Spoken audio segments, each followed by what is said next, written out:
Hello. Hey. We don't use that name. Oh, Luke, Michael, J. You can use whatever name you want. So, good morning. Welcome to the podcast. We've got a special guest. Luke. He goes by Luke Michael James on his Instagram and socials. That is correct. He's a photographer, videographer, a cyclist. Yep. Who works with some massive brands like Colnago and Pinarello. Well done. And that's all I can remember. That's all he knows about cycling. It's a very niche thing. So welcome. How are you? Good, excited. I'm very happy to be here. Yeah, welcome to the office. It's cool, mate. I like what you've done with the place. Yeah? It definitely... It's a work in progress. I can tell it's not been long that you've been in, but I think already it's starting to take shape. It looks good. I like it. Top tier acting like you've not been here for the past 4 years. Yeah. What? Yeah, let me just have a look around. You just walked in. Yeah. That's what everyone saw. No, it is really cool. And it's a nice space, isn't it? Yes. Yeah. It's good. And it allows us to be able to do stuff like this and talk to our friends and have our mates around for and tea. have coffees, but I ain't got a coffee yet. We'll have one soon. Yeah. When he rings me, don't you worry. Yeah. Not sponsored, by the way, but we will. We'll shout have some out lovely coffee. Mark, you're the boy. Shout out to Real Awesome Coffee. Is it really awesome coffee? There is a cup. If you have this cup, you get a discount. Oh, do you? Really? The cup's £12. All right, so you go with the cup. I'll go with this cup. Get your cup. cwe'll go with your cup. Yeah, we'll decant. Yeah. Good idea. I've not got a coffee cup. That's all right. Well, he does have coffee cups. That's all right. Then. Yeah, he doesn't just make you. You must buy one for £12. Do you buy one and then get a discount? Yeah, you get 10% off every coffee if you have one of those. Wow. Cool. And when you, at the time... you might as well be a sponsor now. Yeah, at the time, I was having like one of these every day, like at work. Really? He was coming around. I probably spent more on coffee than I have on bikes. It's great coffee. It's lovely. So it's worth spending the... roasted Really awesome. near... not Epworth, that's not the place. Elsham. Yeah. Yes, it's roasted near Tell me there. before. Elsham. Cool. Very local. Yeah. Support local business. Yeah. And you are a local boy. You're from Scunthorpe. I am, yeah. And now you're a globe trotter. International man of mystery. International man of mystery. Yeah, it's the last sort of year and a half, I don't even know what it is. Is it 2 years? 3 years? Since COVID, basically, isn't it? Yeah. It's 2021. It has become a crazy life to live. Really. Tell everyone how you got started, mate. So everybody listening. I'm a photographer primarily, as you guys know, and I started my business on the side of like a day job. So I was doing like weddings and commercial stuff, trying to grow that business, but it sort of turned into like a second job. But I was through COVID, I got a bike. I bought my dad's bike, which was 3 sizes too big or something like that, and I just got hooked like from day one. I think the first time I got on the bike, I went out. It was like the hottest day of the year in like 2019, like summer, and I went out and I had no idea. Like I had one M&M cake bar in my back pocket, and 1 bottle of water, and I went out for like 5 hours on the hottest day of the year, and got back and I basically couldn't see. Nikita. What, just from pure exhaustion? Yeah, I mean, fueling is very important. Well, yeah. So like you don't feel like you're doing a lot when you're on a bike because you're not like running. It's very low impact. Well, like when I came out with you that time, like the experience I've had with biking before was nowhere near that, and different level, isn't you it? soon run into a wall. Yeah, and then you get back, and then you're like, you will either just fall asleep. Yeah. And then have a headache for like 9 days, or eat and then fall asleep and then not have a headache. But yeah, I got back from that ride. Nikita had done a barbecue. I absolutely smashed a load of food down. I didn't wake up for like 18 hours. And then I was like absolutely hooked from that point. Yeah, sounds like a good time. Yeah, it was great. It sounds awful, but I mean, I'd ridden bikes like all my life from when I was a kid, but just like we do, like get nip down to the woods, our local woods or whatever, on our little cheap mountain bikes and have a play. I was never really into cycling as a sport, but from that sort of point, I had a real interest in it, and then from when COVID hit, that just like exponentially increased everything, and it did for a lot of people, to be honest. COVID, I think, made a massive boom in the industry. But it just so happened that like at the same time, I was obviously taking my photography business to new levels at that point. So not just being doing it for fun. I was doing my weddings and stuff, so I was actually putting a lot of effort into then going out and like taking some pictures because the guys know me, like I like the nice stuff. Yeah. I've always been that kind of person. When we was in the band, I always liked the nice amps and everything. So I had like a nice helmet that I'd bought, I had a nice bike that I'd bought and kit and stuff. And so I was taking pictures for my Instagram, trying to grow a bit of a following, and tagging in the brands. And then like after a couple of months, like the brand liked the picture. I was like, hang on, is that really like Cask that's like that? And then it was like, oh crap, it's really them. And then I'd post another couple of photos. I was posting every day or so, and then I'd see that they'd like it again. So I was like, okay, I'm just gonna say thanks. Like, thank you so much for that. Left it a little bit. They kept liking, then they followed me, and I'm like, okay, this. Like, they know who I am. Yeah. They'll just drop a message, if you ever want any of these photographs, just let me know. And I'm giving all these secrets away now. Don't take. But if you ever want any of these, just let me know. Like, I'd happily give you some of these photographs. And then, literally, that was the first domino when it fell, and that then led to a brand like Cask saying, actually, we want to send you this. We've got this new helmet that's coming out. Like, would you take some pictures for us with that if we give you it? And then it's like, get a free helmet, and like, oh my god, free helmet, that's amazing. Yeah, that's awesome. And then it then leads to, well, actually, we've got this shoot. What's your day rate? And then once you have a brand like Cask, for example, that's like, in my opinion, the biggest. It's not even just my opinion. It is one of the biggest brands in the world, but I think it's the biggest helmet brand really, that just does helmets in the world. They sponsor Team Ineos. It grew massively because of Team Sky with Bradley Wiggins and when we had the Olympics and everything was kicking off with cycling. When you have a brand like that on your portfolio, it really does help. Like, if I had never got in with Cask, I don't think I'd be doing this right now. No? Not to this level, nowhere near. No. Like, they've opened so many doors for me in terms of they've been the first stepping stone into like that industry. Yeah, and you have to be, there's no doubt you have to do a good job. Like, the work has to be good. So you have to, like, you can't just have a Helps. If you give the brand a load of rubbish, then they go, well, that's they're not going to be rubbish. bothered. Yeah. So you do have to work hard. Like, I've grafted. They have to really see hard. value in you. Yeah, but then other brands say that's really nice, so we did that for them, and then because it's a reputable brand, it's the reputable other brands that then look at it and go, well, you want that. So then you kind of are already coming in at the higher end, which is, I'm very lucky, very fortunate that that's the case. But it does sometimes get a little bit crazy. Like the email, I got an email today as we were setting this up, which is an opportunity to travel to basically every women's race. Yeah. And you were saying things like that, opportunities come out of the blue quite often. Yeah. It's just, and it's like you never really know. So it's hard, I think. And that's through all the connections that you're making, is it? And and so that again was through Cask. So they sponsor a team, and we did a mini documentary, like a short film around the team, preparing for the Tour de France Femme, which is the female Tour de France. So we were with the girls for a couple of days in the Alps in Italy, near Livigno, and we shot a video about the evolution of women's cycling and the evolution of their team, the evolution of the Tour de France. And it was for a series that Cask make called She Rides, and it's about obviously female cycling, empowerment for females in sport, and it was from that. Obviously, I've delivered that to Cask, but the team were really happy with what it is. So it looks like it's a great little short film. I'm very proud of that one. Yeah, no.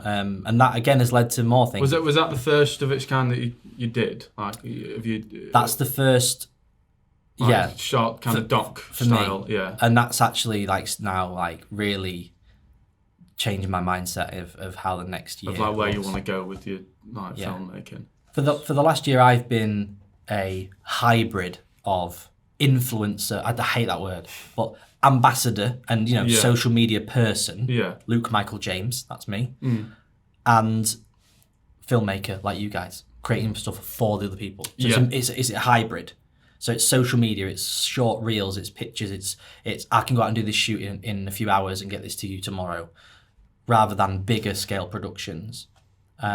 Still do those, but like it wasn't the main focus. Now I feel like, especially for next year, it's probably going to move on to bigger productions more. Maybe not like all the time, but I've already got a few planned. Like I'm sure that I'll get into that in a little bit. Of one specific one, but like I've pitched a few projects now for next year that I want to do. So to the brands and the partners that I already have. So some of the ones that I'm an ambassador for or sponsored by as an athlete, and other ones that I've done work for. I've said, right, we're going to work together next year on your projects, no problem. But also, here's some stuff that I really want to do with my life and challenge myself and travel but I want to document it, and I want to make a cinematic film documentary story around it, because I think it's with every industry, but especially with cycling, it's not about the stuff. It's about what you do with the stuff. So like, it's not about the bike. It's not about the geometry of the bike. It's not about the tyre clearance of the bike. It's about where you go on that bike and what that bike allows you to do. So you could be riding like any bike, really. I mean, but from a content and from a I guess even marketing point of view, which sounds really boring, sorry, but it's about the story, it's about the people, it's about the experience. I didn't fall in love with cycling because of that bike. The bike was too big for me, it was uncomfortable as hell, but I went out that day and I rode in the sun, and what I remember is being absolutely knackered but loving it, and just being free. Like that is why people love cycling. That's why people fall in love with riding bikes, and I feel like that is a much more powerful thing to talk about and create content around, rather than this bike is really cool, it's red and it's No, there's a lot more meaning in like the reasons why people are biking and and what drives them. I do feel though like you've come into this time of cycling where aesthetic is quite paramount. Like, you've said to me in the past, it's becoming less about old blokes in lycra. No offense. Old blokes in lycra, but and there's like a shift, especially in younger people, towards this really clean aesthetic and in the clothes they wear and in the bikes that they get. I think there's a traditional demographic for cycling, which has been the same for the last like 20 years. Since COVID especially, that demographic is like changing. Not so much around here. The cycling community is not as quick to develop outside of places like Manchester, London, and then on the continent it's like crazy. Places like Girona right now is literally like it's almost like it's in a computer game. Like there's just people everywhere. It's a cycling mecca. Oh, really? Mallorca is very similar. There's just cyclists everywhere. I feel now cycling actually is quite cool. Like the kit looks nice. The bikes look really nice. Like it isn't just like you say, a bit like just people in lycra. Like lycra looks it's nice. Almost. I guess biking now is almost the new kind of going out and seeing your mates at the pub. Like it can be very like I can see that it's a very social. Incredibly social. Now. The community that and I think that's the difference is that the traditional sort of demographic, your group rides are you meet up, you set up at this point, this is the pace. If you can't keep up with that pace, you get dropped and we see you at the end and we just smash, which is not really a very welcoming sort of experience, especially if you want to join a club, you feel like you can't. Like I don't really want to join that club because what if I'm not quick enough, or what if they don't think I'm strong enough, or Whereas now it's not really. There still is that, and obviously racing is its own thing. But you can choose to be in that. There are more communities coming together, especially in London. The guys that I do a lot with, Moloko Cycling, they're changing cycling industry. And I say that to them, and they're like, "That'd be daft. We're just two people from London. They're just a couple from London." They are changing the industry globally because of the brands they work with. They work with so many brands now that have global reach, and they are building communities that those brands want to be a part of. Right. They're getting people into cycling. They're taking people on their first ever trips abroad. They're literally there now in France, taking people abroad to do a cycling holiday, which is fully guided. It's got your accommodation. So it's like a bit of a package thing. Whole thing. They work with the guys from Le Béziers Pyrenees, who are also, they have like it's almost like a bed and breakfast, but it's a big, really nice house. But they're cyclists, so they plan the routes, take you out, make sure we have the food stops, and you get there, do your photos and stuff while you ride, because a lot of them ride with cameras. It's just a really social, and like you don't get dropped. No. Like we ride at the pace what you want to ride, and because they've built the community and everyone like loves it. They ride all the time. So even those that were really not very strong at the start are now stronger anyway. But you don't even have to worry about it. You just ride with your friends, chat. You could do 100k and not even. You go, oh, no, it's 4 o'clock. I've done 100k. I really got that sense of community from your latest videos about the ride to Paris. Yeah, a massive group of you, and you're just whizzing past everyone, going like, "Come on, guys!" Let's go. I mean, that was an experience I think I will never get again.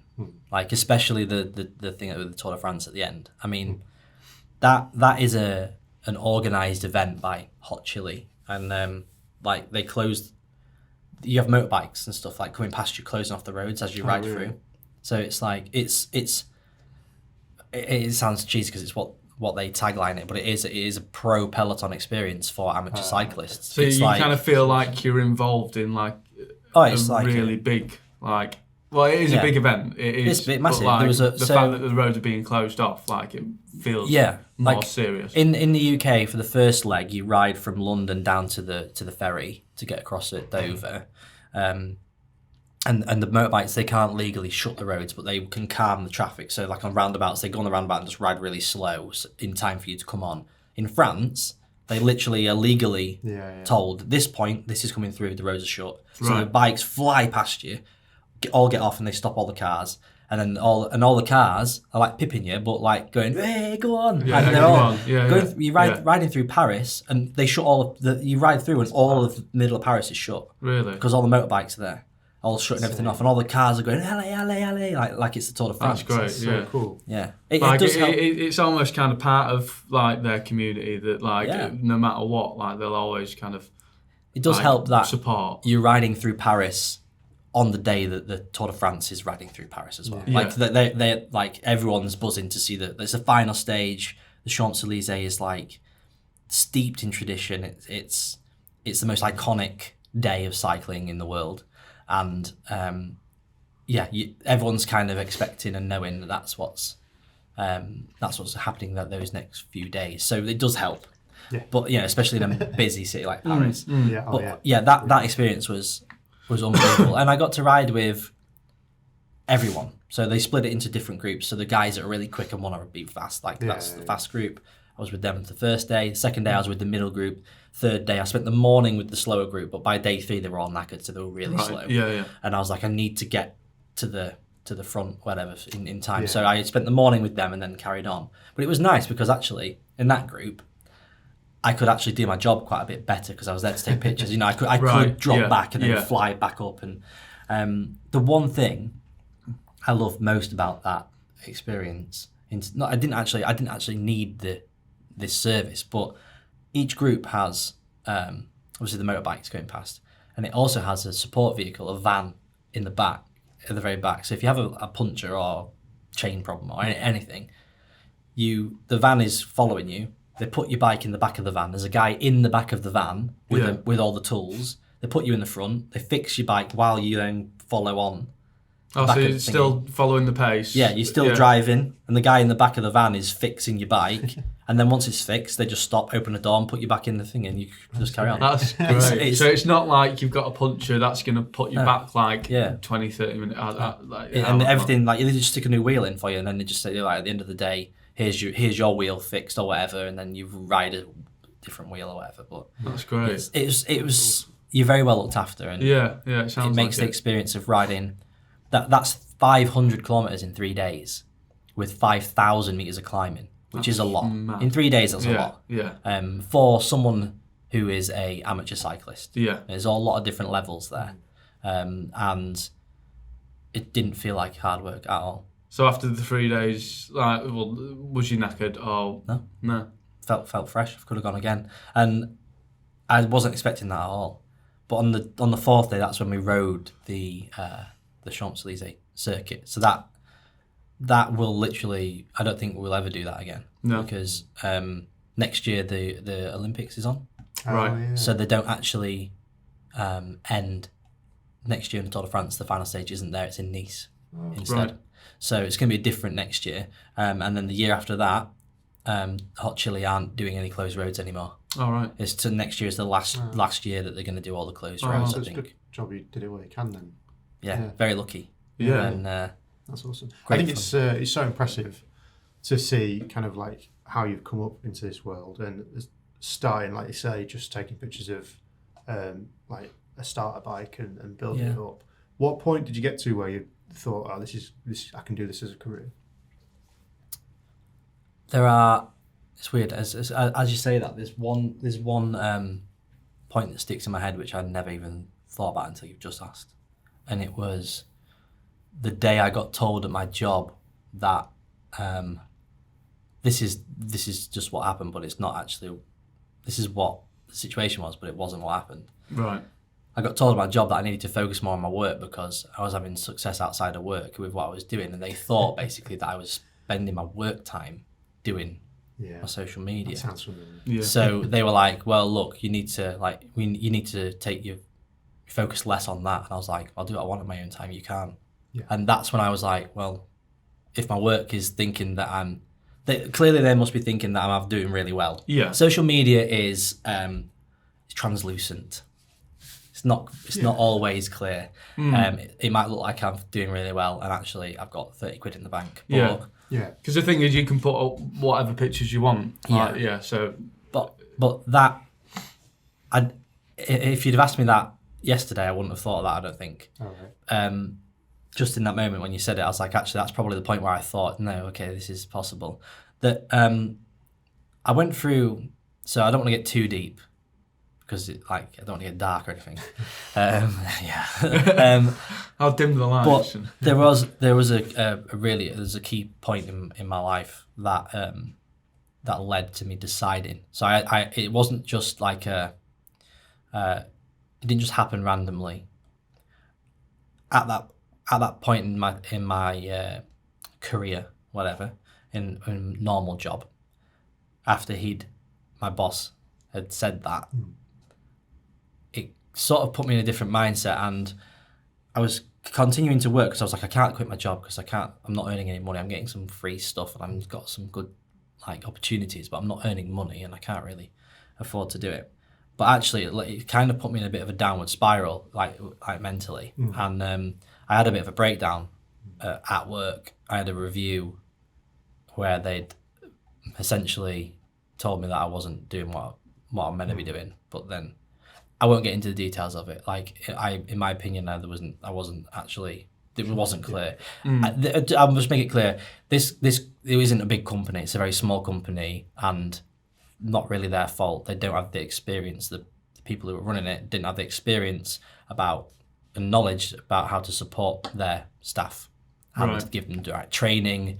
It was very much like as if we were starting the business together and figured it out tomorrow. Yeah. No disrespect to them, but it's bigger than that, but it still isn't, and their mindset's still not. We might have to cut this bit out. But essentially, I had a bit of a breakdown at work, and I went off in my review, and they signed me off work for a few weeks, and it was about the time where we decided not to do the band anymore. But no, I was coming to terms with not doing the band anymore. I think when we decided not to do it anymore. Again, we're going off on a weird tangent here. We were in a band. We were in a band together. A really fucking good band. Yeah. Is it 5 minutes? Yeah. So I never really processed that, I don't think, because I never had a job that I really wanted to do because I always thought I'd be a musician for 10 years. And I always knew we were good enough to do it. So I never really cared. And then when that stopped, I was trying to find something for a year, but it didn't break me down to the point where I really struggled. I just sort of didn't really know what I was doing for a while. Then I was trying to find a career, grow that, and then when that happened, and I was told I wasn't basically able to do it, I just sort of everything. It just opened opened the floodgates, and I was like, "What the hell?" And I was doing my weddings, I was doing commercial videos. This was after COVID. This was after furlough. Right. So I'd built up a load more work in the cycling. That was starting to go well. So there were positives. It wasn't all negative, but I still didn't really have a vision, like a direction. I just knew I was doing stuff, and nothing was really going anywhere on it. So there wasn't one path that was going somewhere.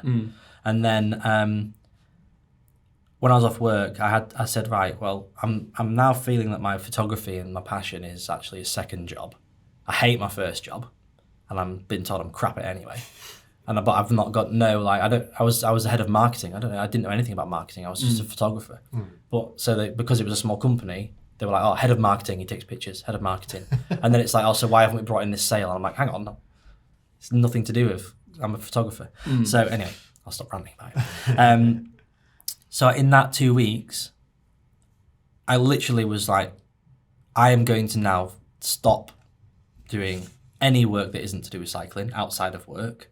I'll go back to work, and all I'm going to focus on is growing cycling content. And from that point, literally, boof. Yeah. Like within a week. So when you started focusing on that one thing, it's quite similar to us really, and I think when it's simple, we touched on it a bit in our last podcast, but when me and Ollie were able to put 100% into Hebb&Griff, that's when things like skyrocketed, and I think changes everything, changes the game, doesn't it? Yeah. When you know what you want to do. It speaks to just following your passion really, and pursuing your dream and trying to get to the goal that you want to get to. This isn't a fucking mindfulness podcast. No, but it's podcast, true. But The difficult thing is, I think, is that even when you know what you want to do, sometimes it's hard to know like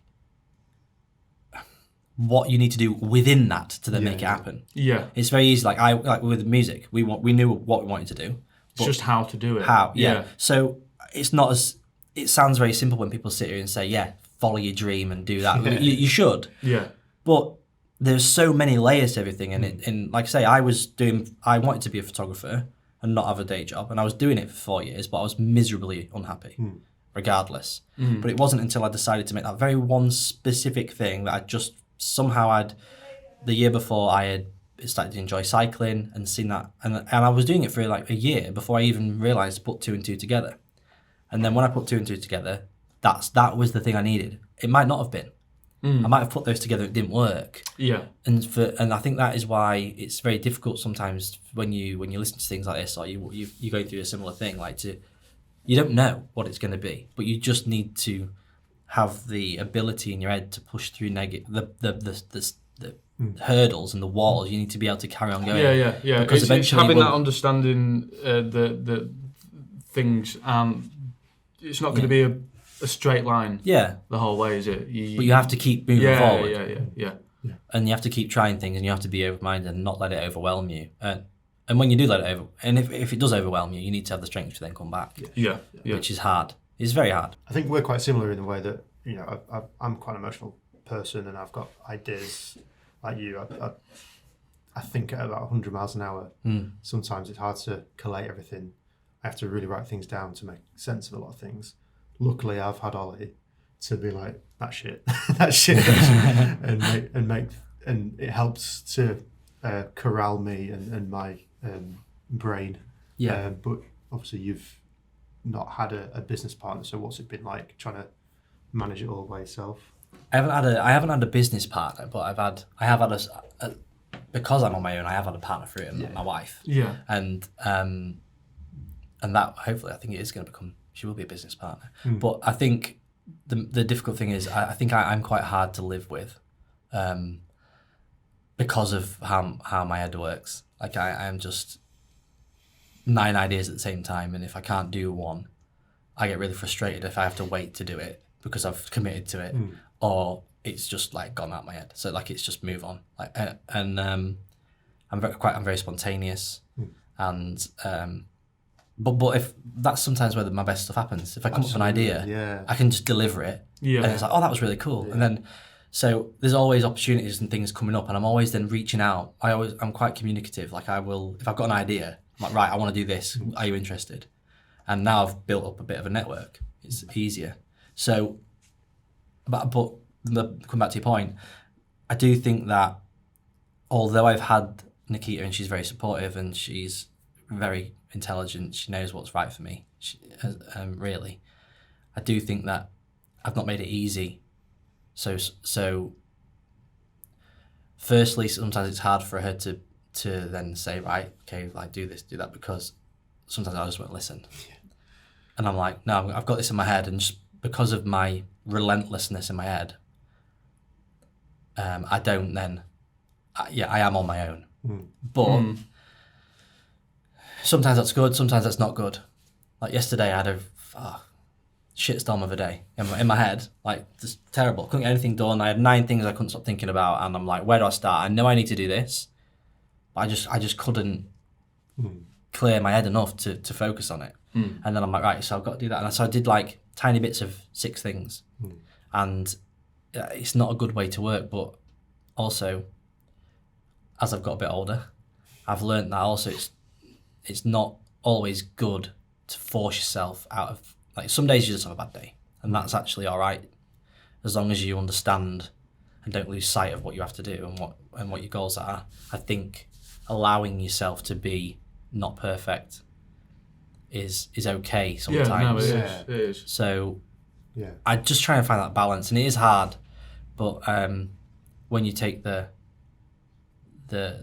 rough with the smooth, as they say, like, sometimes I feel a bit shit and low about things that aren't going right and think I wish I was doing this, but then the next day look at the email I got. You get an email, it's bigger picture. I suppose it's like, I guess when you're in those like kind of times when you're feeling a bit down, you can kind of think, well, actually, like, something will come up, like, it's not going to be, you're not going to be unhappy for the rest of the week. It, like, every day's a new day, so summit. Yeah, exactly. Look how far you've come as well. This is the thing, I think, now we're sat and talk about it, it reminds me to, the mindset that I was trying to instill in myself maybe like a year ago, through listening to a podcast, weirdly, was about the things that are important in life. Don't listen to anyone else's podcast. But I think, because at that point we were about to have Nora, I decided when we were, right, if we're going to have a baby, then I don't want to be working for anyone. And that's a really, that's like... No, I think I completely see your point, because I know, I mean, you can speak on this as well, but having a baby will change your perspective. Oh, it completely changes your mindset on life, doesn't it? And like, beyond what you ever comprehend. Yeah. And every week is, you're like having these little, like not just about like the development of your child, like thinking of things in your life that are important, and every week you have a little like light bulb moment. It's weird. I think it is a case of getting older. I mean, I'm not a father, but I'm certain. But you are old. But I am. I'm looking at my life a lot differently nowadays, and I see my 20s. I kind of write my 20s off because I just didn't accomplish anything in my 20s. It's really weird, isn't it? And it was just literally 10 years of trying to figure out what I wanted to do with my life, and now I've got a much more of a purpose, and I'm trying to improve myself as a person. Yeah, I'm trying to make small changes and just make my life easier by being a different person. Because anyone who knows me, there's probably times when they've thought I was a dick, to be fair. I mean, still do. I was expecting doesn't that happen to everyone? But and I just want to change that, not necessarily other people's perceptions of me, but my perception of myself. And just make it takes time to develop that appreciation in your life, I think. I think it's hard for our generation as well. Like, our generation, you're in the same school year as us. Like, we came up with, our generation was the first generation to use social media, and I think that has affected so many people. Yeah, definitely. In the way that people are. Would you like to see a little bit of everything all the time? Like, it's just, like, it's a lot for you to social process. Pressure. Like social pressure to be this awesome person, and sometimes that's very difficult to be. And I think one of the things I've learned is that I don't need to show people that I'm an awesome person. Yeah, exactly. Me and Ollie were talking the other day about what we share on social media, because we barely share anything now. The only thing we share is stuff on the business. And we're like really happy about that, which like to. It is a bit of a minefield. You see, the difficult thing for me is like, kind of my job now is a little bit to do that. Is to be showing that things are really cool, because you want to make things look attractive, but actually, it's really important to find a genuine balance. There are a lot of I'm not going to name names, but there are a lot of people on social media who are influencers or ambassadors in the cycling world. Obviously, that's what I experience, sort of exclusively on social media. But they will take any product for any money and say it's the best thing in the world, and they're all over the place. They've got loads of followers and they're doing this, but they are not real people. They're not. Yeah. It's not real. It's not their pay. It's not their actual life. There may be like there was I had a story the other week. One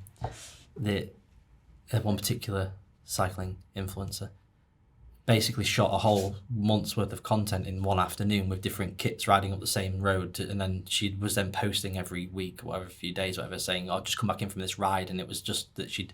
So it's smoke and mirrors. Yeah. But I find where I found the balance with what I share on social is if I genuinely use it or find it helpful for me, then I will share things. So like I have certain sponsorships with certain brands, right? But I'm lucky because because of what I said earlier, I started tagging the brands that I'd already bought and already wanted to work with. And then I managed to start working with them. And through that, I've then been able to only work with brands I've decided to work with, which is stuff that I wanted to use anyway. Yeah. So I feel very satisfied that even though I'm sponsored by certain people, what I share in their kit, in their helmets, with their food or whatever it is, like cycling nutrition, I actually really like that stuff. And if I wasn't sponsored by them, I'd buy it. Yeah. And I am quite, remember with the band, I always had orange amps. Yes. I always had Strymon pedals, and like I like I'm not like I like to use certain brands, and like on the same with cycling, I like these bikes. I mean, I have a few bikes, but I think it is a bit of a minefield because I'm supposed to be promoting products, but also I won't just promote a product for the sake of it. And I don't like promoting products. I like to tell a story about what I'm doing and how that's helped me do it. Yeah. Because, like I say, the nutrition helps me ride 200k for the first time. It's not about like, oh, it's vegan friendly and all this or whatever. Yeah, that's great. That's great things to know once you go to their website. But in terms of how you then go, that's the story. Is I rode from London to Brighton and back, longest I've ever ridden, and I did it because I had the food that I had. Yeah. Otherwise, I would have bonked at the beach. And the bonked is like hitting the wall. Okay. Yeah. Sorry. I would have run out of energy and I would not be able to complete it. So it's just one example, but it's important that you are sharing what's really happening in your life. Yeah. But also, I'm lucky that what I actually am doing is riding my bike every day. That's my job. What would you do if someone approached you with a product and you tried it and it wasn't very good? How would you handle that? I'd tell them. I'd give them feedback. Depends. So if it was like they wanted to pay me loads of money to do something and I didn't like it, I would instead pivot and say I will make some content for you for that money. So I'd make them like a video or something for them to use. Because I'm in a position where I could do that. Right. So if there's stuff that I don't want to promote, I will then still, obviously I would like to grow in my career and grow my relationships with more brands. Yeah. So I would then offer them content for them. You're not particularly putting your face against the brand. The more I've done it, when I first started doing this, I wanted to be an influencer. I wanted to be a guy that rode his bike and everyone was like, oh, that's Luke Michael James on his bike and that. It's nice, but it doesn't give me anything. It doesn't give me any experiences. It doesn't give me... It's the work that I'm doing with the brands at the minute, which is taking me to new places, with meeting new people, and then giving me the ability to go and do it anyway. I don't need to be an influencer to go to Girona now and meet, because I've met these people through my work. Yeah. And that's where my focus is now. I think I still do my thing and still share my story and that. But I don't need to be chasing products and brands to then say, I will promote this for you. I kind of, when I get asked to do it, I'm kind of a bit apprehensive now. I'm a bit like I'm sponsored by a kit brand. I wear that kit and everything. Like for certain things, they don't make certain products, but I just don't shout about whatever. But I work with a great company who just started working with them. I've worked with High Five for quite a long time, making content for them.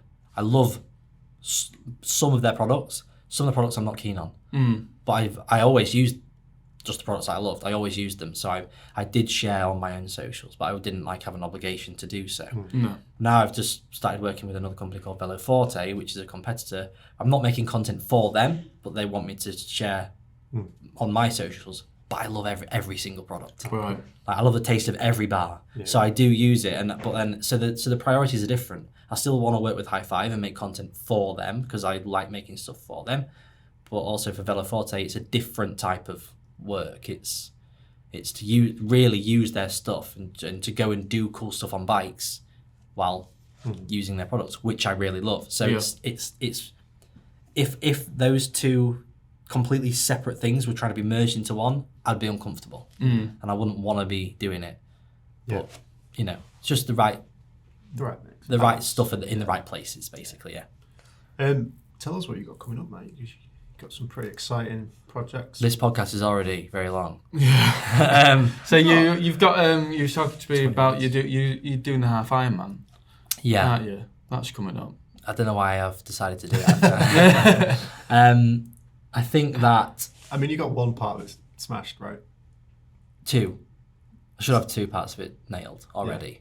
Really, because so I'm pretty strong on the bike now. Yeah. I can ride 90k, no bother. Different story when you're on a TT bike though, like in this position. So there's a lot to learn.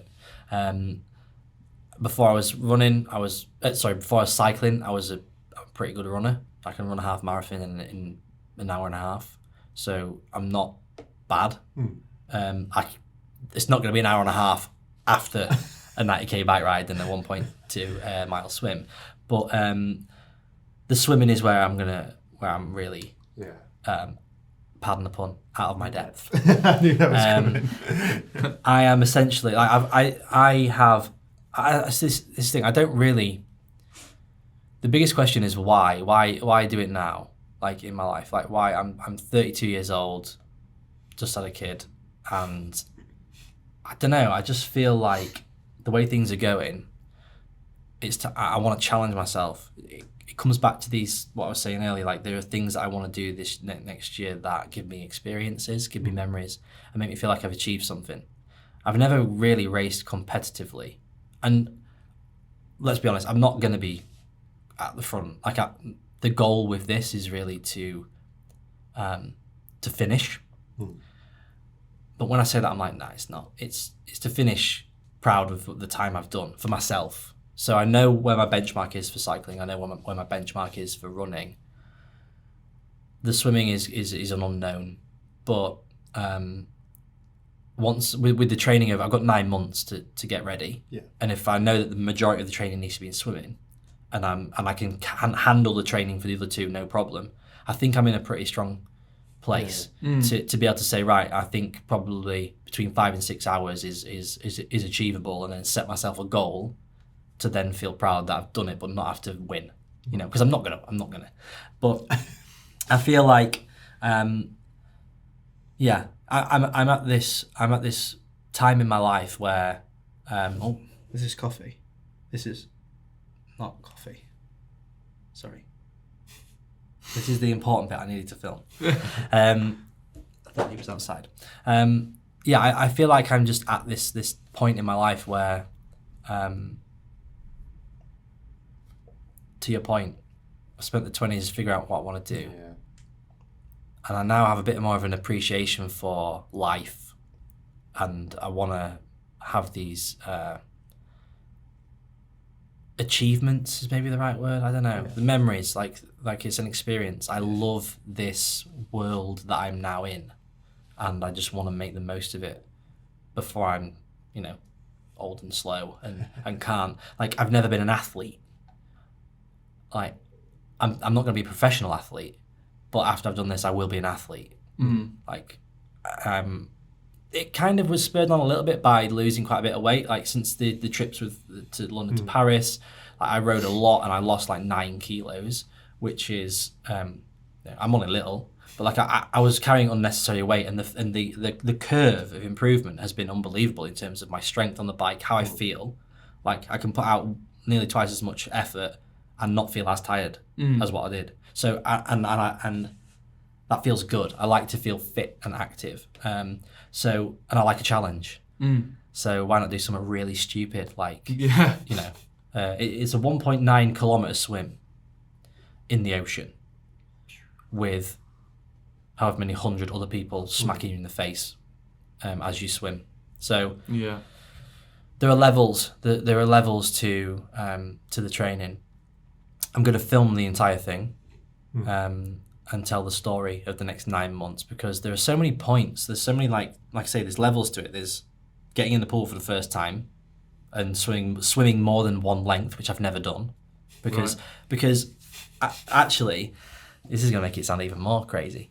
I'm not supposed to get water in my ear ever in my whole life, because I had a really serious operation when I was like 11. So from the age of 2 to 11, I was having repeat ear infections, and they kept going away. And ironically, it was when I was in a swimming lesson at school when I was 11.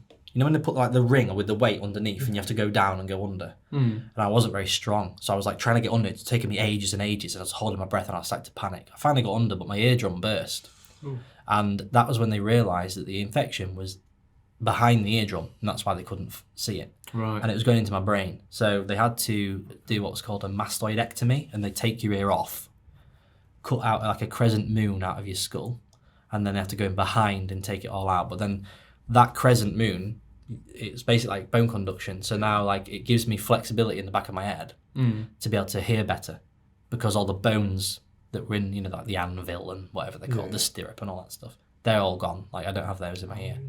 But I'm never supposed to get water in my ears. And so part of the reason why I've never really got back in the pool again, because even in the shower I could. So you're gonna have to wear earplugs. Yeah, plugs and a cap. Right.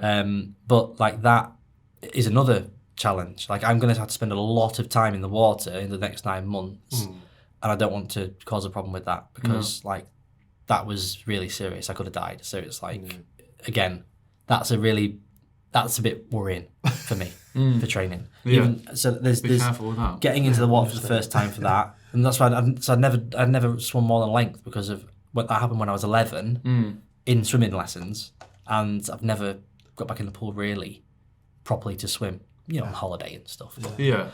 And then there's learning how to swim in open water. Yeah, it's a completely different. Which I will probably have to do in like a lake. Yeah. Then there's the events in the ocean. So I then got to swim in the ocean, salt water with waves, and then with people. So, and then put that into having a fit on a bike, which you sit like this for 3 hours, and the position is incredibly uncomfortable, but it's something you have to get used to. Yeah. And then doing all that, and then going for a half marathon run. So the more I'm talking about it, the more I'm like, what have I done? Yeah. But in theory, I know I'm cut out to do the second 2 legs, and I'll be knackered, but I know I can do them because I've done them. It's just the swimming, which is like I was saying challenge. To you the other day. At least you've only got one thing that you need to like really focus on, like, because you've got 2 of them kind of. I mean, don't neglect the other 2. Yeah. No, I think the plan is for the next. So the training that will be for the half Ironman itself, it's like 16 or 20 weeks. But the very first training session is a 1,500 metre swim. That's day 1. So that training will include everything, and it'll include strength and yoga and everything else. But that training block doesn't start yet. That I need to very, very consciously spend the next month, 2 months, 3 months focusing on swimming, learning how to swim, get to that point where I can swim comfortably in the pool for half an hour to an hour.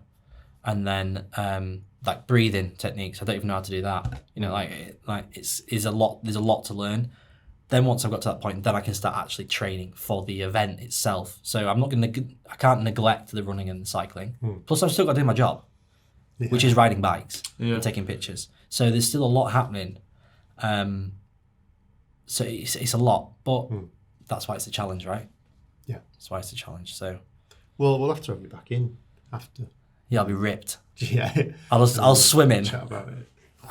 Yeah, no, I think it'll be. Well, we'll get you in along the way and find out how you're getting on. Because I'm sure after hearing this, our 12 listeners will be interested in, I hope so. finding out how. I hope all 12 will become triathletes. I think there might be 13 now. You never know. Wait, is it my mum and dad? Yeah. Your mum and Yeah. My dad won't listen. He doesn't know. But I'll drop him a text and say, look, I'm on a podcast. Yeah. But yeah, I think it's a long journey, so we can definitely... Yeah. And like I said, I'm going to document every sort of important stage, try and make it a really nice story. A really, a real story. Yeah. Like, I'm going to be crap at swimming, and that's fine. Yeah. It's fine, because a lot of people that are also not good at swimming might learn some things from my experience. That's it. Yeah. And go, do you know what, I could actually maybe do that. And then that's the whole point, is I'm just a normal lad from Scunthorpe that's now in this extraordinary position in my life, doing the things I never thought I would ever do. Yeah. And then I want to challenge myself and prove that, I've been on holiday 4 times in my life, and like abroad. And then this last 2 years, I've travelled like 12 to 15 times to do work. And I'm terrified every time I go to an airport on my own, because I'm just I feel out of my depth. I feel like I get really bad imposter syndrome. And I also, I'm just not used to being someone that goes and experiences different culture and things, even just stuff like that. Like I just want to prove that even if you really doubt yourself and you really feel like you are just this person from this place, like, it doesn't mean that you can't experience life to the ways that you want to experience it and really make some special memories and have some special achievements. I think that's the goal with a lot of these projects, is to inspire others. But without sounding cringy, it is to open the eyes, like just a normal guy from Scunny. Yeah. Where can people find you, Luke? Depends where I am. on a road. They can find me on Instagram. on Instagram, Luke Michael James. Everything is Luke Michael James, pretty much. Okay. LukeMichaelJames.com. Instagram and YouTube. Yeah, I have a YouTube channel which is growing nicely, and will also have. Although there's going to be a film about this at the end. Throughout the next 9 months, there's going to be like constant videos and vlogs and social stuff going on about this journey, as well as everything else I do. So yeah, Instagram, YouTube is probably the top tier. Awesome. Cool. Shall we go get some really awesome coffee? Yeah, let's go get some really I've heard it's really awesome. Thanks for coming on, Luke. Cheers, Luke. Thank you very much. Bye. See you again. Bye.